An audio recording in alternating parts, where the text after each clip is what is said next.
नमस्कार, आप देख रहे हैं वीआईपी न्यूज। आपके साथ में प्रज्ञा तिवारी। वीआईपी विशेष में आपका स्वागत है।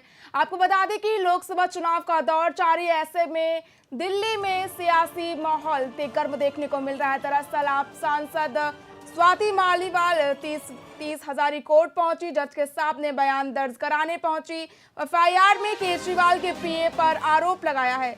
दिल्ली बीजेपी महिला मोर्चा चूड़ियां लेकर सीएम आवास पहुंची है। वहीं स्वाति मालीवाल के साथ हुई बदतमीजी को लेकर सीएम सीतारमण ने केजरीवाल पर सवाल उठाए हैं। भाजपा की ओर से कहा गया है कि केजरीवाल को पछतावा नहीं है। वहीं स्वाति मालीवाल ने कहा है कि मेरे साथ जो हुआ बहुत बुरा हुआ था। आपको बता दें कि स्वाति मालीवाल 30 हजारी कोर्ट पहुंची, जज के सामने बयान दर्ज कराने पहुंची स्वाति मालीवाल। सीएम आवास पर आपकी सांसद स्वाति मालीवाल से बदसलूकी और मारपीट करने का एक वीडियो भी सामने आया है, जिसमें दावा किया जा रहा है कि ये वीडियो सीएम आवास का है। वहीं बात कर लेते हैं मोहन यादव की। मुख्यमंत्री मोहन यादव की कांग्रेस ने मोहन यादव को लेकर निर्वाचन आयोग से शिकायत की है। सीएम मोहन यादव को लेकर कांग्रेस ने शिकायत की है कि सीएम हरियाणा में धर्म के नाम पर वोट मांगते हुए नजर आए हैं।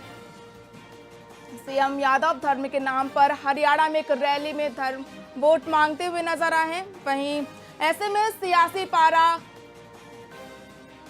आसमान पर पहुंच गया है। वहीं गर्मी की बात कर लेते हैं तो गर्मी भी मध्य प्रदेश में अपना सितम ढा रही है। मध्य प्रदेश के 13 शहरों में गर्मी का सितम देखने को मिल रहा है। टेम्परेचर 42 डिग्री पार। आज आधे प्रदेश में गर्मी देखने को मिलेगी, वहीं बाकी में आंधी के साथ बारिश का अनुमान भी लगाया जा रहा है। वहीं अब बात कर लेते हैं 5वें चरण के चुनाव की। आपको बता दें कि 20 मई को उत्तर प्रदेश की सबसे बड़ी हॉट सीटों में चुनाव किए जाएंगे, जिसमें रायबरेली, अमेठी और लखनऊ शामिल है। आपको बता दें कि 5वें चरण के मतदान 20 मई को किए जाएंगे। प्रशासन इसको लेकर तैयारियों में जुटा हुआ है। वहीं उत्तर प्रदेश की हॉट सीटों पर सबकी निगाहें होंगी। लखनऊ, अमेठी और रायबरेली सीट हॉट सीटों में शुमार है। आपको बता दें कि दिल्ली में सियासी माहौल गर्म देखा जा रहा है। दिल्ली सीएम आवास पर आपके सांसद स्वाति मालीवाल से बदसलूकी और मारपीट करने का एक वीडियो सामने आया है। दावा किया जा रहा है कि ये सीएम आवास का वीडियो है।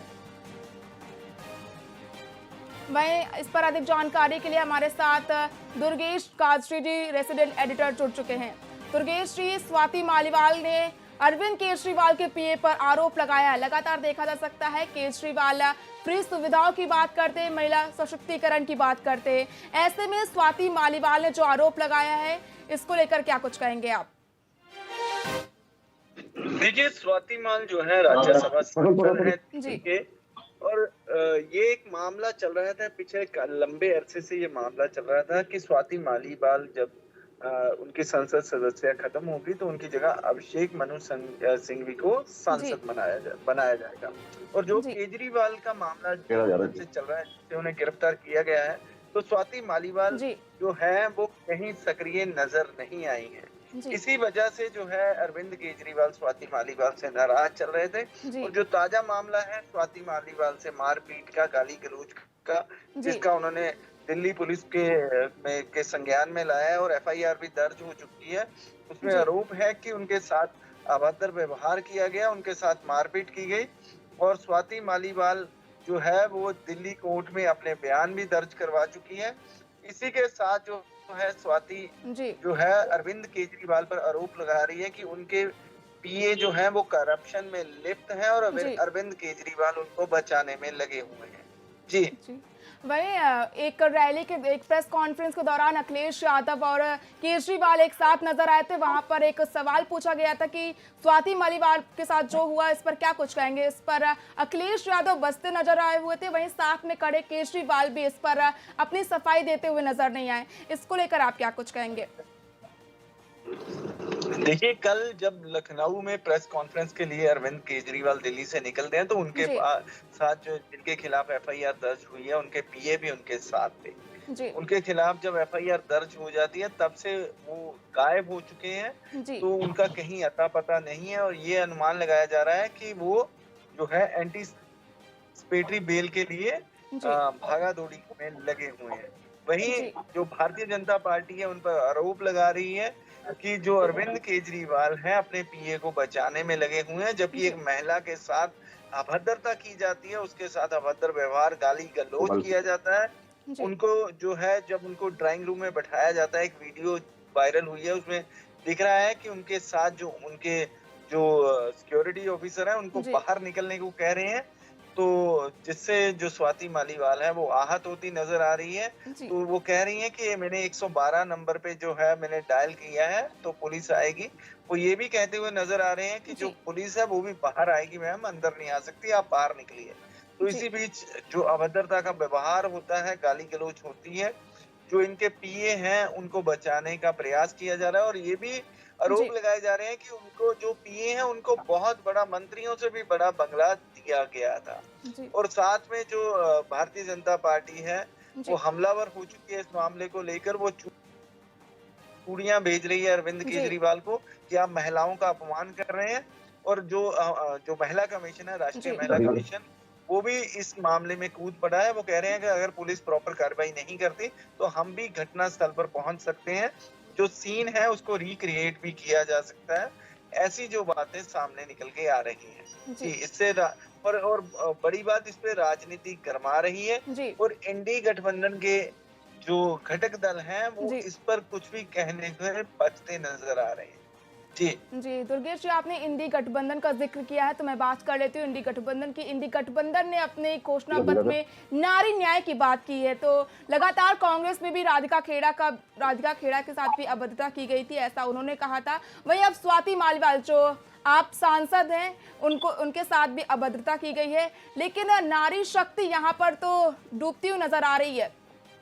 इस पर क्या कुछ कहेंगे? देखिए, मैं आपसे बात करूं, जो जितने भी जो ये न्याय पत्र बनते हैं, जितने भी घोषणा पत्र बनते हैं, तो कांग्रेस पिछले 70-75 साल से गरीबी हटाओ का नारा देती आ रही है कि आज तक गरीबी हटी है, गरीबों की संख्या दिन प्रतिदिन बढ़ती ही जा रही है।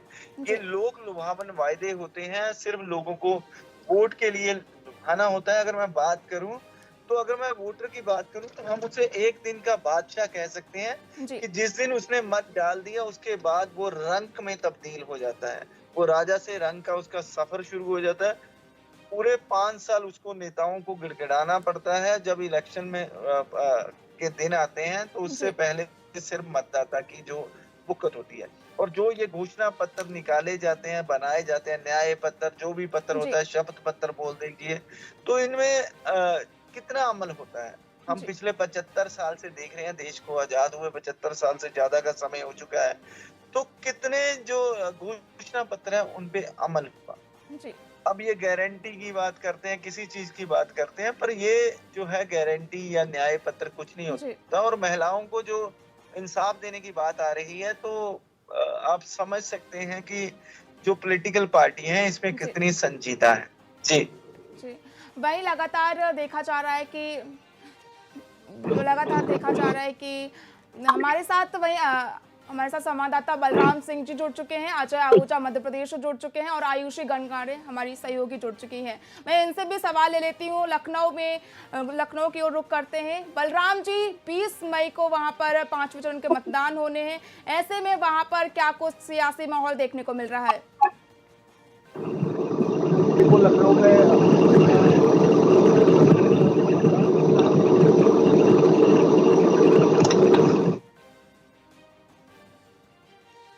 लखनऊ है जहां से केंद्रीय रक्षा मंत्री राजनाथ सिंह चुनाव लड़ रहे हैं। इसके साथ ही कैसरगंज की सीट है जहां से ब्रजभूषण शरण सिंह के बेटे प्रतीक भूषण चुनाव लड़ रहे हैं। कुल 14 सीटें हैं। इनको लेकर जो है चुनाव प्रचार अंतिम चरणों में है अपने, और ये जो है कल तक चुनाव प्रचार ये समाप्त हो जाएगा। उसके बाद जो है मतदान की तैयारी लगभग पूरी हो जाएगी। अमेठी सीट की बात मैं करूं अगर बलराम जी, तो अमेठी सीट हॉट सीटों में शुमार है। स्मृति ईरानी वर्सेस केएल शर्मा के बीच में मुकाबला देखने को मिलेगा। क्या कुछ लेकर वहां पर सियासी माहौल नजर आ रहा है? जी, अमेठी सीट इस समय काफी हॉट बनी हुई है और अमेठी में इस समय जो है दोनों पार्टियां लगभग बराबर पर लड़ रही हैं।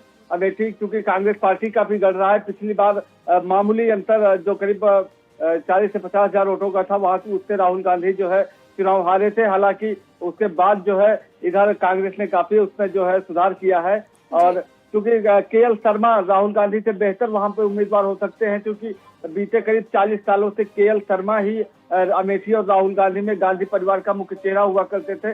पब्लिक से डायरेक्ट उनका जुड़ाव रहता था।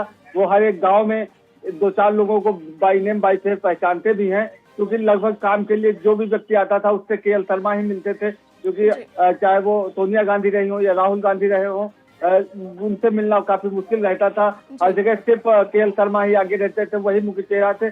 ऐसे में पब्लिक को उनको पहचान रही है और इसका उनको काफी फायदा भी मिलता दिख रहा है।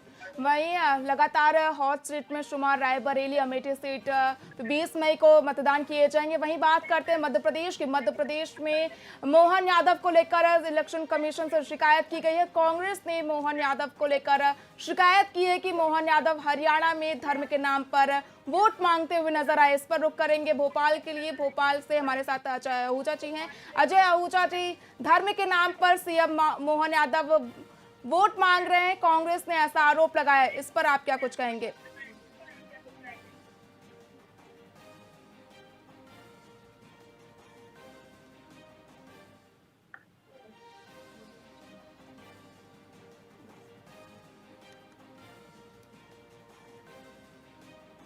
तकनीकी समस्या के कारण अजय आहूजा जी से हमारा संपर्क नहीं हो पा रहा। वहीं मैं हमारी सहयोगी आयुषी गंगरानी के पास चलती हूँ। आयुषी जी, मोहन यादव की शिकायत की गई है इलेक्शन कमीशन से कि वो धर्म के नाम पर हरियाणा में वोट मांगते हुए नजर आए, इस पर आप क्या कुछ कहेंगी? सियासी पारा तेज है, चाहे वो हरियाणा हो चाहे देश भर हो, क्योंकि लगातार जो है देखा जा रहा है कि देश भर में 2024 के लोकसभा चुनाव चल रहे हैं। ऐसे में सियासत जो है बहुत तेज हो गई है। लगातार ये बात सामने आती रहती है कि धर्म के नाम पर राजनीति की जा रही है। भारतीय जनता पार्टी हो चाहे कांग्रेस हो, सभी पार्टी जो है धर्म के नाम पर राजनीति कर रही है। जिस प्रकार से कांग्रेस लगातार हमलावर होती हुई नजर आती है भारतीय जनता पार्टी पर कि भाजपा जो है लगातार धर्म की राजनीति कर रही है। क्या कांग्रेस जो है धर्म की राजनीति नहीं कर रही है? क्योंकि अल्पसंख्यकों को देने की बात करते हैं कि अल्पसंख्यकों को वो लोग काफ़ी कुछ देने की बात करते हैं, उनको जो है कई सारी चीज़ें देने की बात करते हैं, उनको आगे बढ़ाने की बात करते हैं। धर्म के नाम पर राजनीति जो है दोनों ही पार्टियों की ओर से की जा रही है। ऐसा एक साफ साफ नहीं कहा जा सकता है, लेकिन अब ये तो देखना होगा कि क्योंकि लोकसभा चुनाव है और ऐसे में धर्म पर जो है राजनीति नहीं करना चाहिए। विकास के मुद्दों पर बातचीत इस दौरान होनी चाहिए। जी आयुषी जी, आप हमारे साथ बने रहें। वहीं हमारे साथ दुर्गेश जी, मैं आपसे सवाल करना चाहूंगी कि राधिका खेड़ा ने जब कांग्रेस से इस्तीफा दिया था तो बीजेपी में शामिल हो गई थी। आप सांसद स्वाति मालीवाल भी के साथ भी अभद्रता की गई है। क्या इसके बाद स्वाति मालीवाल अपने पद से इस्तीफा देने के बाद बीजेपी में शामिल हो सकती है?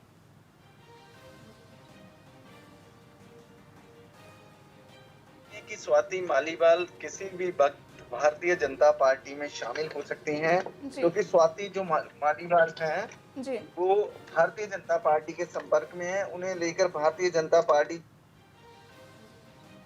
जिस तरीके से अपनी भूमिका अदा कर रही है, उनको इंसाफ दिलाने की लड़ाई लड़ रही है और अरविंद केजरीवाल को घेरने का प्रयास कर रही है, तो ये निकट भविष्य में ये संभावना जताई जा रही है कि स्वाति मालीवाल किसी भी वक्त जो है वो भारतीय जनता पार्टी में शामिल हो सकती हैं। और दूसरी बात, अगर मैं बात करूं अरविंद केजरीवाल की गिरफ्तारी के मामले में, जब से उन्हें गिरफ्तार किया गया है तो आपके काफी नेता जो हैं जो खुलकर सामने नहीं आए हैं। अगर मैं पंजाब की बात करूं तो पंजाब में बहुत से सांसद बनाए गए थे राज्यसभा। लवली प्रोफेशनल यूनिवर्सिटी के जो चांसलर हैं रमेश मित्तल, उन्हें भी आम आदमी पार्टी ने सांसद बनाया था, वो कहीं नजर नहीं आए। हरभजन सिंह को सांसद बनाया था और जो सीचेवाल है उनको सांसद बनाया गया था। राघव चड्ढा कहीं नजर नहीं आए हैं। तो इससे जैसे स्वाति मालीवाल भी उनमें से एक थी।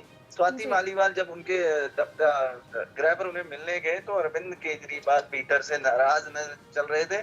तो कहीं ना कहीं ऐसा लग रहा था कि जब स्वाति मालीवाल को बिठाया जाता है, केजरीवाल अपने गृह पर होते हैं, तो पहले तो उन्हें ड्राइंग रूम में आमंत्रित किया जाता है, फिर उन्हें ड्राइंग रूम से बाहर जाने की बात की जाती है। तो कहीं ना कहीं उन्हें ह्यूमिलेट करने का प्रयास किया गया है। तो इसी वजह से स्वाति मालीवाल और जो उनके पीए हैं उनके बीच में जो भी कहा सुनी हुई, बहस हुई, गाली गलौज हुई, जो भी हुआ, ये तो सीसीटीवी फुटेज से ही पता चलेगा कि वहां क्या हुआ क्या नहीं हुआ है। पर अभी जो मामला बना हुआ है, तो स्वाति मालीवाल ने जैसे ही एफआईआर दर्ज कराई, तो ये संभावनाएं राजसी गलियारों में ये संभावनाएं निकल के आ रही हैं कि स्वाति मालीवाल जो है भारतीय जनता पार्टी का रुख कर सकती है। जैसे कि दिल्ली में सियासी माहौल गर्म है, वहीं भोपाल में भी सियासी पारा के साथ साथ गर्मी का पारा भी हाई है। अजय आहूजा जी, मध्य प्रदेश में 42 डिग्री के पार टेम्परेचर पहुंच गया, इसको लेकर प्रशासन की ओर से क्या कुछ तैयारियां की गई हैं? बिल्कुल, मैं आपको बता दूं, जिस तरह अभी मध्य प्रदेश की बात करते हैं तो इंदौर, उज्जैन, भोपाल, नीमच, जबलपुर, कई तमाम जगहों पर 40 से 45 डिग्री के आसपास पारा पहुंच चुका है। अगर बात करते हैं खंडवा की और बुरहानपुर की, तो तकरीबन वहां पे 46.5 46 पॉइंट के आसपास वहां पर इस समय पारा बताया जा रहा है। और अगर हम बात करते हैं मौसम विभाग की, तो मौसम विभाग ने भी अपना अंदेशा जाहिर किया है कि कहीं ना कहीं पर बादलों का यहाँ पर माहौल बना हुआ, बारिश होने की भी संभावना दिखाई दे रही है। और अगर प्रशासन की बात करते हैं तो प्रशासन ने सभी अधिकारियों को सचेत किया है कि जितना भी हो सकता है, जैसे स्वास्थ्य विभाग की बात करें या किसी और जो सुविधाएं हैं उसको लेकर, आकस्मिक सुविधाओं को लेकर तैयारी कर रही है कि अगर किसी प्रकार की कोई समस्या आती है तो मध्य प्रदेश शासन इस समय अलर्ट रखा हुआ है। जी, वहीं मध्य प्रदेश में भी गर्मी का पारा हाई देखने को मिल रहा है। बात कर लेते हैं उत्तर प्रदेश की राजधानी लखनऊ की। लखनऊ स्ट्रीट में 5वें चरण में मतदान किए जाएंगे। ऐसे में राजनाथ सिंह वहां से प्रत्याशी बनाए गए हैं। तो बलराम जी, वहां पर क्या कुछ सियासी माहौल देखने को मिल रहा है उत्तर प्रदेश की राजधानी लखनऊ में? जी, 5वें चरण में 20 मई को जो मतदान होना है उसमें लखनऊ सबसे अहम सीट मानी जा रही है भाजपा के लिहाज से, क्योंकि लंबे समय से ये भाजपा का गढ़ रही है। पहले अटल जी यहाँ से सांसद होते रहे, उसके बाद जो है भाजपा के दिग्गज नेता रहे लालजी टंडन यहाँ से सांसद होते रहे। अब बीते जो है राजनाथ जी तीसरी बार यहाँ से जो है चुनाव लड़ रहे हैं। और उनके सामने इंडिया गठबंधन में समाजवादी पार्टी के जो प्रत्याशी है रविदास मल्होत्रा, वो मौजूदा विधायक भी है, पूर्व में मंत्री भी रहे हैं। हालांकि यहाँ पर चुनाव एक तरफा ही होता दिख रहा है, क्योंकि राजनाथ जी का कद इतना बड़ा है, उन्होंने लखनऊ में काफी काम भी किया है।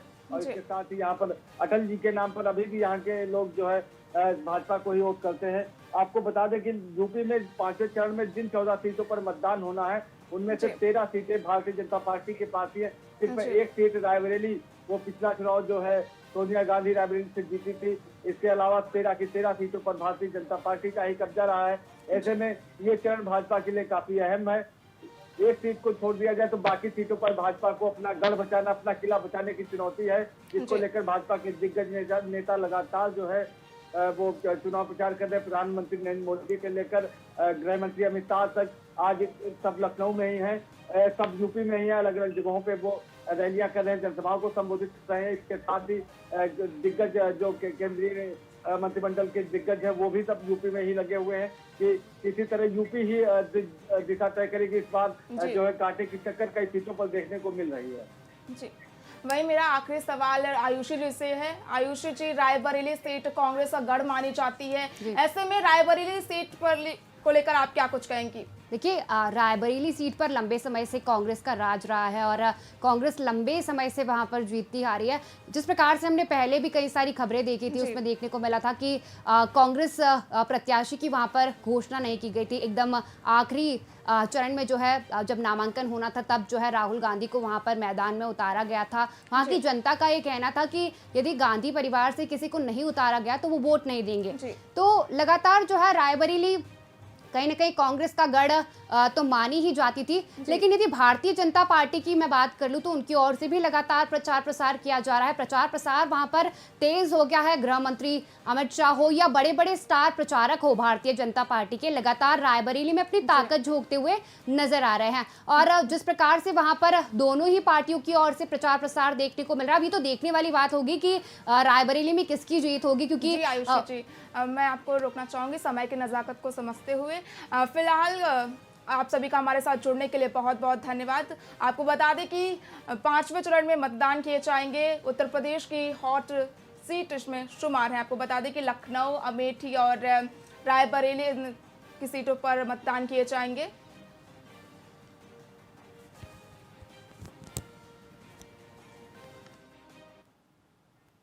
फिलहाल की वीआईपी विशेष में इतना ही। देखते रहिए वीआईपी न्यूज। नमस्कार।